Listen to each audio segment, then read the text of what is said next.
Strap yourselves in, boils and ghouls, because it's time to get physical, as in physical media.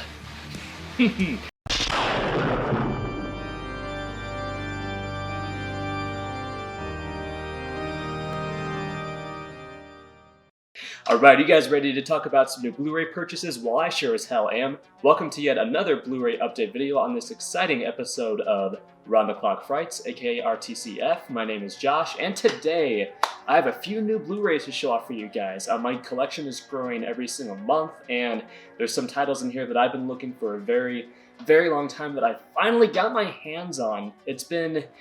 I've been eating good, I'm not gonna lie. I've been eating good as a horror fan. So guys, let's not waste any time. Let's go ahead and get started. First up is the collector's edition of Alligator. Do you guys have any idea how difficult it was to find this movie online? Like anywhere. Like you couldn't even rent it digitally, and I looked everywhere. You couldn't even rent it like on YouTube. Although there was a download on YouTube. It was kind of a low quality transfer from some country.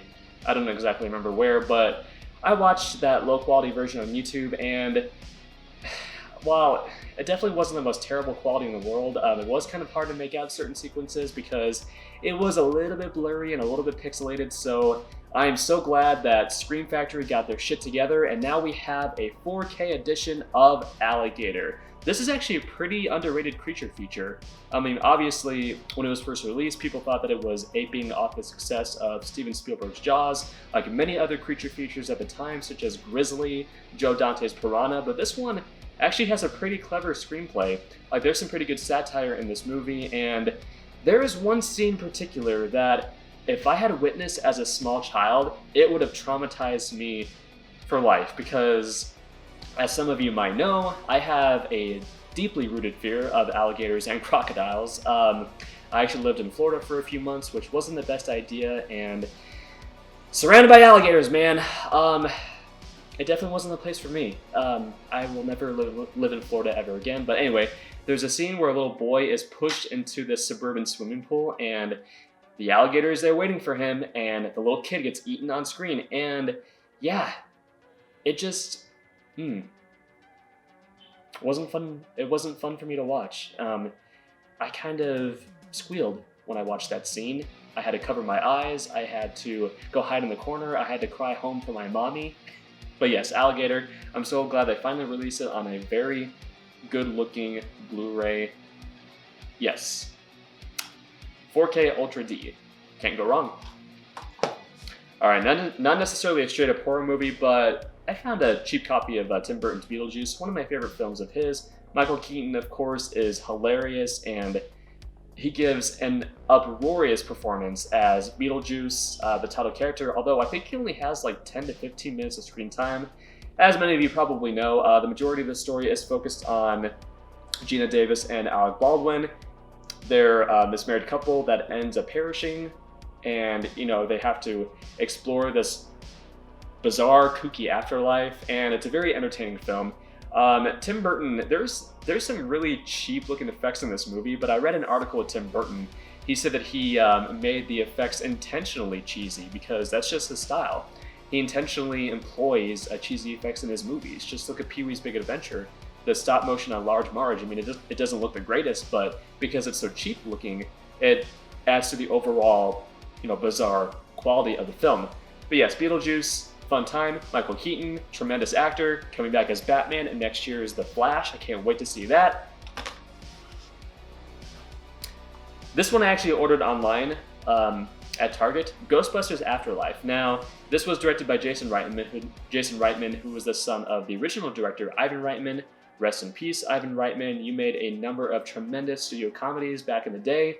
This film, as I mentioned in my full-length review, which you can also check out here on YouTube, was pretty decent. A lot of this film did feel like just pure fan service. They did recycle the plot of the original Ghostbusters. Gozer comes back, and they have the demon dogs. They have the Stay Puft Marshmallow Man, although he is in miniature form now.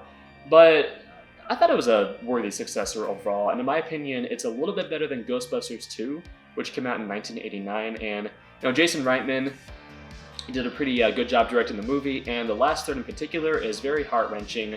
It's a tribute to Harold Ramis as an actor, and it definitely pulls at your heartstrings. The final moments of the film are very Spielbergian in that, they really just make you feel something, like the climax of E.T. the Extraterrestrial.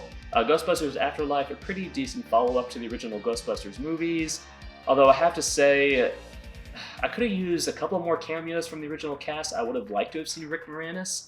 Rick Moranis, as I understand, has actually come back to acting. He's making another Honey, I Shrunk the Kids movie, which is going to be released on Disney+. I would have loved to have seen more of the original group. I actually thought that they were going to have a bit more screen time in this movie, although what we got was overall satisfactory. I just would have liked to have seen them just a little bit more.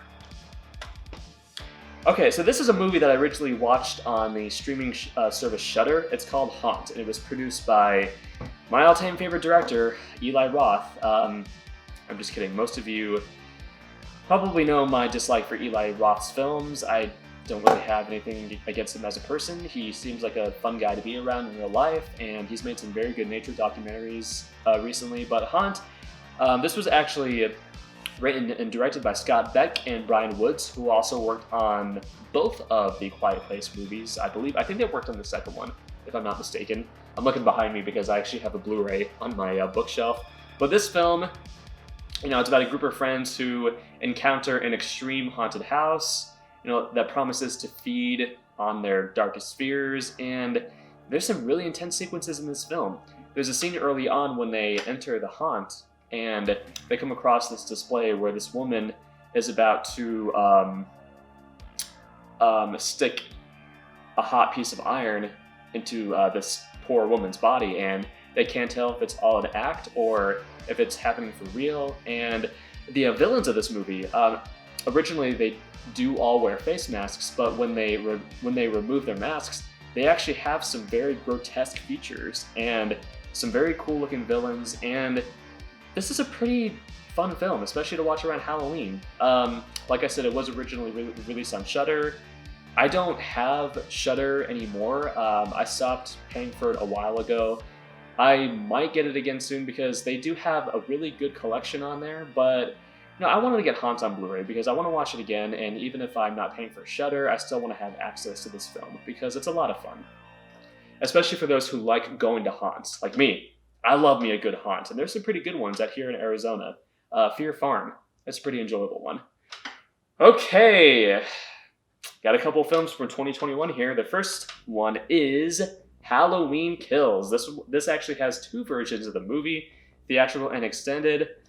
A lot of people didn't dig this movie, critics and fans, but honestly, I had a pretty good time with it. I liked certain elements about this movie. I mean, it's not the smartest horror film like in the world, but when it comes to like Halloween sequels, this is above and beyond installments like The Curse of Michael Myers, Halloween 5, Halloween 3, Seasons of the Witch. This surpasses both of Rob Zombie's films, at least in my opinion, and there's some intense, brutal kills in this movie. Like, remember when Michael kills the teenage daughter's boyfriend, like on the staircase? That scene is intense and actually kind of uncomfortable to watch.